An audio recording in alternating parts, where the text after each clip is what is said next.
এদিকে দ্রুত হাসপাতাল চালুর দাবিতে সুনামগঞ্জ মেডিকেল কলেজের শিক্ষার্থীরা তৃতীয় দিনের মতো ক্লাস বর্জন করে মানববন্ধন এবং বিক্ষোভ সমাবেশ করেছে। সকালে সুনামগঞ্জ শহরের আলফাত স্কয়ারে অবস্থান নিয়ে মানববন্ধন ও বিক্ষোভ সমাবেশ করেন তারা। বিক্ষোভে সমাবেশে বক্তব্য দেন শিক্ষার্থী সাকিব হাসান, পৃথ্বীরাজ চৌধুরী, নূর নিহার। এর আগে জেলা প্রশাসকের মাধ্যমে স্বাস্থ্য উপদেষ্টা, স্বাস্থ্য সেবা সচিব বরাবরে স্মারকলিপি দেয় শিক্ষার্থীরা।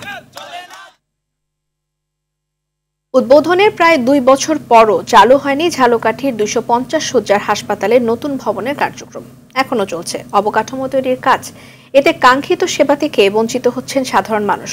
তবে এটি চালু নিয়ে ভিন্ন কথা বলছে হাসপাতাল কর্তৃপক্ষ এবং সিভিল সার্জন কার্যালয়। ঝালকাঠি প্রতিনিধি জহিরুল ইসলাম জলিলের তথ্যচিত্রে জানাচ্ছেন নাদিরা সুলতানা। দক্ষিণাঞ্চলের মানুষের স্বাস্থ্যসেবার মান বাড়াতে 100 শয্যার ঝালকাঠি সদর হাসপাতালকে 250 শয্যায় উন্নীত করার প্রকল্প হাতে নেওয়া হয় 2018 সালে। 1.5 বছরে এটি নির্মাণের কথা থাকলেও শেষ হয়নি 7 বছরেও। 2023 সালে তড়িঘড়ি করেও উদ্বোধন করা 9 তলা ভবন থেকে তাই মিলছে না কোনো সুফল। ডাক্তার স্বল্পতার কারণে আমরা বর্তমানে এই বিল্ডিং এর চিকিৎসা ভালো পাই না। ঝালকাঠি শিশু বিশেষজ্ঞ কোনো ডাক্তার নাই, আমরা এত ভোগান্তিতে আছি, ডাক্তার দেখাইতে পাই না, আসে মানে ফেরত যাওয়া লাগে।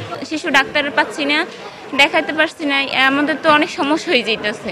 যথাযথ কর্তৃপক্ষের কাছে আমাদের অনুরোধ থাকবে যে এটা অতি সত্বর যেন চালু করা হয়। কর্তৃপক্ষের দাবি জনবল ও সরঞ্জাম সংকটে বর্ধিত অংশের কার্যক্রম শুরু করা যাচ্ছে না। জরুরি বিভাগে কর্তব্যরত মেডিকেল অফিসার এবং আবাসিক মেডিকেল অফিসার ছাড়া অন্য কোনো মেডিকেল অফিসার না থাকায় যে ভর্তি রোগীরা থাকেন, প্রত্যেক দিনই প্রায় 100 বা তদূর্ধ্ব রোগী থাকেন, তাদের আসলে পরিপূর্ণ সেবা দেওয়া সম্ভব হয় না। অন্যদিকে সিভিল সার্জন বলছেন নির্মাণ ত্রুটির কারণে হস্তান্তর করা হচ্ছে না ভবনটি। বিল্ডিং এর কিছু ত্রুটির জন্য এবং আমাদের প্রশাসনিক কিছু কাজকর্মের ইয়ের জন্য আমরা এখনো চালু করতে পারছি না। আমরা চেষ্টা করছি যাতে খুব তাড়াতাড়ি এই 250 শয্যা বিশিষ্ট হসপিটাল যাতে আমরা উদ্বোধন করতে পারি। বর্তমানে 100 শয্যার এই হাসপাতালে প্রতিদিন গড়ে চিকিৎসা নিচ্ছে 8 শতাধিক রোগী। তাই দ্রুত নতুন ভবনের কার্যক্রম চালুর দাবি ঝালকাঠিবাসীর। নাদিরা সুলতানা, RTV।